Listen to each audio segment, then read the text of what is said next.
श्री त्रिलोक चंद छाबड़ा। यह मेरे भारत की छोटी सी एक झांकी है। अभी तो जमीन में नींव भरी है, शीश महल तो बाकी है। मिशन आर्थिक आजादी के जनक श्री त्रिलोक चंद छाबड़ा जी का जन्म सन 1957 में राजस्थान के अजमेर जिले के एक छोटे से गांव नानसी में हुआ। पिता मोहनलाल जी गांव में एक छोटा सा जनरल स्टोर चलाते थे। माता धापू देवी गृहिणी थी। 6 भाई बहनों में से श्री टी.सी. छाबड़ा जी तीसरे नंबर के पुत्र हैं। अपनी प्रारंभिक शिक्षा इन्होंने अपने गांव में और उच्च शिक्षा जयपुर में पूरी की। विलक्षण प्रतिभा के धनी श्री त्रिलोक चंद छाबड़ा जी सफल व्यवसायी के साथ साथ एक संगीतकार, गीतकार, लेखक और एक अच्छे वक्ता भी हैं। मेरी शादी बचपन में जल्दी हो गई थी और 77 में हुई और बहुत ही सरल और स्वभाव के और अच्छे स्वभाव के मुझे मेरे हस्बैंड मिले। हम एक भिलवाड़ा आए और फिर 2000 में ये जो सिस्टम है आरसीएम चालू किया।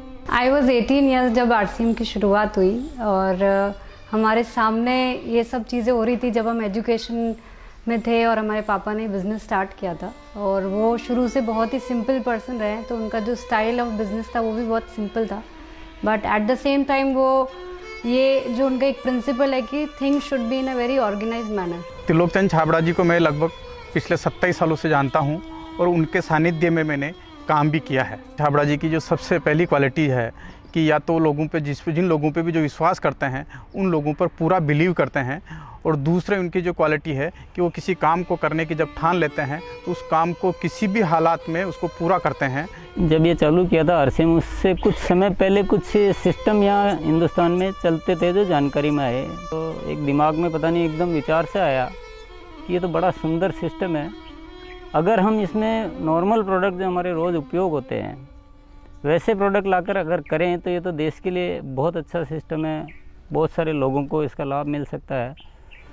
और उसके बाद एक ऐसा विचार जो अंदर पैदा हुआ तो उस विचार ने मुझे कभी रुकने ही नहीं दिया। टी.सी. छाबड़ा जी को मैं पिछले 25 सालों से जानता हूं और उनके सानिध्य में मैंने काम भी किया हुआ है। टी.सी. छाबड़ा जी की सबसे बड़ी क्वालिटी है उनके लिए काम होता है। काम छोटा और बड़ा नहीं होता, वो हर काम को उतनी ही सीरियसनेस से करते हैं, चाहे वो काम छोटा हो चाहे बड़ा हो। मुझे याद है जब आरसीएम की सबसे पहली मीटिंग हुई थी, एकदम फर्स्ट मीटिंग, मैं उस मीटिंग में प्रेजेंट थी और वो एक पेड़ के नीचे बाहर मीटिंग हुई थी जहाँ पे मुश्किल से शायद 20 लोग बैठे होंगे। क्या मालूम, इनसे पहली बार मिलते ही मुझे लगा कि कुछ विशेष व्यक्ति है जो बोल दिया एक बार फिर वो याद है, वो एक कंप्यूटराइज काम हो गया। मेरी एक नेचर है कि मुझे अगर कोई चीज़ अच्छे से समझ में आ गई, मैं कन्विंस हूँ कि हाँ ये ज़िंदगी में सही है या ये काम सही है, तो मैं फिर किसी के रोके रुकता नहीं हूँ। तो आरसीएम की भी यही कहानी है। शुरू में सबने मना किया, परिवार वालों ने भी मना किया, दोस्तों ने भी मना किया, बहुत सारी चीज़ें भी हुई, लेकिन मैं कन्विंस था, मुझे समझ में आ गया था कि ये सिस्टम है, इसको देश को इसकी ज़रूरत है, आम आदमी की ज़रूरत है। वो हमेशा एक ही चीज़ बोलते हैं लाइफ में कि चाहे दुनिया कहीं पे भी कुछ भी कर रही हो, चाहे पूरी दुनिया भी अगर वो चीज़ कर रही है और अगर वो गलत है तो हमको उसका साथ नहीं देना चाहिए, हमको हमेशा सही चीज़ ही करनी चाहिए। जो उन्होंने अपने जबान से कहा उसको उन्होंने पूरा किया। जबान के सच्चे ये उनमें मानता है। MLM के नाम पर ज़्यादातर कंपनियां कुछ महंगे प्रोडक्ट लाती है उसमें और ज़्यादा कुछ उसमें से बांटने की कोशिश करती है, और हम आरसीएम में ऐसे क्यों प्रोडक्ट लाते हैं जो बहुत कम रेट में होते हैं। बहुत ज़्यादा इधर कुछ चीज़ों को हाई फाई करना या कुछ बहुत ज़्यादा हर कहीं खर्च कर देना, तो मेरे को कुछ महंगी चीज़ खरीदना पसंद नहीं है लाइफ में। तो मेरे को जो पसंद नहीं है मैं बेच कैसे सकता हूँ। हमारे हिंदुस्तान का मिशन मंगल इसका एक बहुत बढ़िया उदाहरण है कि उन्होंने उस पर्टिकुलर बजट में उनको बनाने की सोचा तो उन्होंने वो चीज़ बना कर दी। ये कोई भी वादा करते हैं वो पूरा करते हैं, और इन्होंने जो सोच लिया कि मुझे ये काम करना है वो करके रहते हैं, और इन्होंने जो भी सोचा ईमानदारी से कर रहे हैं पूरा। बहुत सारी चुनौतियाँ आई इस काम को करते हुए। बहुत सारे लोगों ने साथ निभाने का वादा किया, साथ चले, काम को आगे बढ़ाया, फिर उनके मन में पता नहीं क्या लालच आया तो उन्होंने पूरा बाहर जाकर एक नई कंपनी शुरुआत की और पूरा आरसीएम पर अटैक करना चाहिए और आरसीएम के सारे लोगों को, सारे सिस्टम को तोड़ने की एक बार नहीं कई बार बार ऐसे प्रयास हुए कि जब ऐसी घटना हुई है तब आरसीएम में बड़े निर्णय हुए हैं। जो सामान्य गति से चल रहा था उसमें एक मजबूती आई, एक बड़े निर्णय लेने की ताकत आई कि अब तो इसको करके ही रहना है। वो बहुत कम बोलते हैं और बोलते हैं वो एकदम सत्य और सीमित मात्रा में।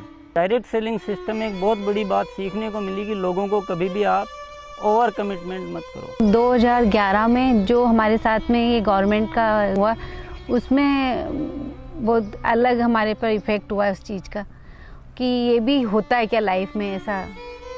और वो ये जो एक फेज़ था वो बिल्कुल बहुत कठिनाई का दौर था, बहुत ख़राब स्थिति से हमें गुजरना पड़ा। मेरे परिवार पर संकट आए और परिवार से ज़्यादा जो हमारे जो टीम है, हमारे जो इतना बड़ा हिंदुस्तान में परिवार बन चुका था, उसको सबको दिक्कतें आई। लेकिन एक मन में विश्वास था कि आखिर जो सत्य वो तो सामने आएगा। ऐसा ट्रैजिक पीरियड आया था कि पूरी दुनिया ने ही बोल सकते साथ छोड़ दिया। इनफैक्ट जो एकदम अपने बोलने के लिए होते हैं उन लोगों ने भी साथ छोड़ दिया। लेकिन पापा की वो जो हिम्मत थी, और जब भी हमने उसके बाद या उस दौरान जब भी हमको मौका मिला उनसे बात करने का, उन्होंने एक ही चीज़ बस हमको बोली थी कि सब कुछ ठीक होगा क्योंकि हमने कुछ गलत नहीं किया किसी के साथ। हमारे जो आरसीएम परिवार है उनका इतना विश्वास था कि उन्होंने 1 साल इंतज़ार किया और पूरा डटे रहे। और जब उनका इतना विश्वास था तो उस विश्वास में इतनी ताकत आ गई और ये सब चीज़ें, जो भी संकट का समय था वो निकला और अब सब चीज़ें धीरे धीरे अच्छी हो रही है। ऐसे साथी मुझे इस सिस्टम की वजह से मिले। आज इतनी बड़ी सेना कह सकते हैं, इतना बड़ा परिवार कह सकते हैं देश के कोने कोने में, और उसमें इतने जो संस्कार बने हैं, ये हमारे लिए एक बहुत खुशी की बात है। इतना बड़ा व्यापार उद्योग धंधा होने के बावजूद, इतनी बड़ा साम्राज्य होने के बाद भी उनमें तनिक भर भी अहंकार या पैसा होने का घमंड दिखलाई नहीं देता है। ये उनकी सादगी और उनकी महानता को दर्शाता है। मुझे मेरे फादर इन लॉ की एक क्वालिटी सबसे अच्छी लगती है कि वो आज इतना बड़ा बिजनेस करने के बावजूद भी वो इतने डाउन टू अर्थ है कि किसी को भी विश्वास नहीं होता जब मैं उन्हें उनकी बातें, उनके किस्से सुनाती हूँ। एक छोटी सी बात ले लीजिए, अगर हम जब भी खाना खाते हैं हम डाइनिंग टेबल में बैठ के खाते हैं, पर वो आज भी प्रेफर करते हैं कि हम ज़मीन पे उनके साथ बैठ के उनके साथ भोजन करें। त्रिलोकचंद जी छाबड़ा एक व्यक्ति नहीं, आंदोलन है। उनके जीवन में उन्होंने बहुत संघर्ष तो किया ही है, लेकिन सबसे बड़ी बात उनमें है सादगी और सच्चाई। आरसीएम की शुरुआत से ही मैं काम कर रहा हूं, और जब आरसीएम बिजनेस की शुरुआत हुई थी तो टीसी छाबड़ा जी की एक सोच थी कि दुनिया में जो कंपनियां आती हैं मल्टी लेवल मार्केटिंग में, वो बड़ी बड़ी और महंगे महंगे प्रोडक्ट लेकर आती है। और टीसी छाबड़ा जी की सोच थी कि मैं एक ऐसी कंपनी की स्थापना करूं जो इस तरह के प्रोडक्ट बनाए जो इंडियन रेट में हो, इंडियन कल्चर में हो, इंडियन मेंटालिटी को सूट करते हो, और आम आदमी उस बिजनेस को कर सके, आम आदमी अपने जीवन को बदल सके। 2016 में इसकी गाइडलाइन जारी की गई भारत सरकार द्वारा। उसके बाद से इसमें काफ़ी स्पष्टता आ चुकी है। उसके बाद हमने पूरे सिस्टम सेट किए, हमने पूरे टेक्नीशियंस सेट किए, हमने लेबोरेटरी सेट की, और इतना बड़ा सेटअप हो चुका है कि आज हमारे आरसीएम की प्रोडक्ट रेंज में करीब 400 प्रोडक्ट शामिल हो चुके हैं और आगे ये श्रृंखला चालू है। आरसीएम क्यों अपनी ओन मैन्युफैक्चरिंग इकाइयाँ स्थापित करता है या अपना सेटअप क्यों लगाता है, इसके पीछे जो मुख्य कारण है कि आरसीएम ने अपने प्रोडक्ट डेवलपमेंट में 4 कमिटमेंट कर रखे हैं कि ये चारों चीज़ें हमेशा रहेगी। पहली चीज़ है प्रोडक्ट उपयोगी होंगे, दूसरा स्वास्थ्य के लिए अच्छे होंगे, क्वालिटी नंबर 1 होगी और रेट बहुत रीजनेबल होगी। आरसीएम हमेशा उसके लिए कमिटेड है और इसीलिए इतनी सारी इकाइयाँ स्थापित की गई है और नए प्रोजेक्ट प्लानिंग में है। फर्स्ट ईयर था उस समय 21 करोड़ का टोटल टर्नओवर हुआ था और हाईएस्ट टर्नओवर जो है आरसीएम का वो 1750 करोड़ तक एक साल का हो चुका है। अच्छी बात ये कि हर साल 30% ग्रोथ हो रही है, इसलिए 5-6 सालों से मेंटेन ग्रोथ है। अपनी तरफ से पूरी कोशिश ये रहेगी कि कोई भी कमी किसी भी तरह की हमारी तरफ से नहीं रहेगी कि इस काम को एक बहुत ऊंचे मुकाम पर पहुंचाना है और जब लाखों लोगों के जीवन में अगर हमारे इस छोटे से प्रयास की वजह से अगर थोड़ा भी हम कुछ योगदान कर सकते हैं, ये हमारे लिए बहुत गर्व की बात है। मेरा गोल जो है वो ये है कि आज अपन इस RCM को हिंदुस्तान में नहीं बल्कि कुछ ऐसा करेंगे कि पूरे विश्व में इसका बहुत बड़ा नाम हो। तो आइए सदी के इस महापुरुष, आर्थिक आजादी के जनक, लाखों लोगों के प्रेरणा स्रोत श्री त्रिलोक चंद जी छाबड़ा को हम सब खड़े होकर जोरदार तालियों की गड़गड़ाहट के साथ ओजस्वी उद्बोधन के लिए आमंत्रित करते हैं।